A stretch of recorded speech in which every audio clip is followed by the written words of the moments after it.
चला तर मस्त असे हैदराबादचे फेमस कराची बिस्किट बनवूया। त्यासाठी इथे 1 वाटी पिठी साखर घेतली। ज्या वाटीने पिठी साखर घेतली त्याच वाटीने 1 वाटी तूप घेतलं। तूप जे आहे नॉर्मल टेम्परेचरचंच घ्यायचं, गरम वगैरे घेण्याची गरज नाही। त्यानंतर विस्कच्या साहाय्याने जे आहे छान असं फेटाळून घेतलं जोपर्यंत त्याचा कलर बदलत नाही।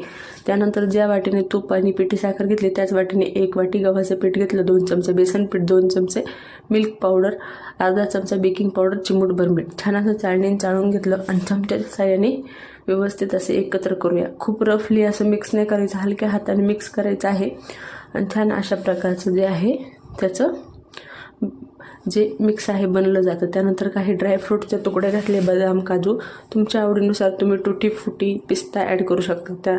त्यानंतर इथे पॉलिथिन घेतलं छोटंसं प्लॅस्टिकचं आणि त्यामध्ये जे आहे सर्व आपलं बिस्किटचं जे बॅटर आहे ते काढून घेतलं आणि अशा प्रकारे त्याचा रोल बनवून घेतला।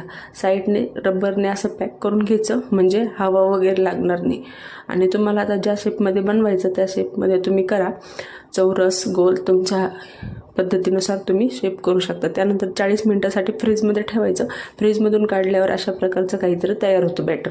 त्यानंतर इकडे कढई स्टीम करायला ठेवली आणि आपल्या आवडीनुसार आपले बिस्किटचे काप बनवून घ्यायचे। त्यानंतर प्लेटवर बटर पेपर लावलं आणि त्यावर सर्व असे बिस्किटचे काप लावून घेतले। त्यानंतर वरून थोडंसं ड्रायफ्रूट लावून बिस्किटला छान असं गार्निश करून घेतलं आणि आता आपले 40 मिनिटावर लो फ्लेमवर बिस्किट जे आहे कढईमध्ये लावून घेऊया।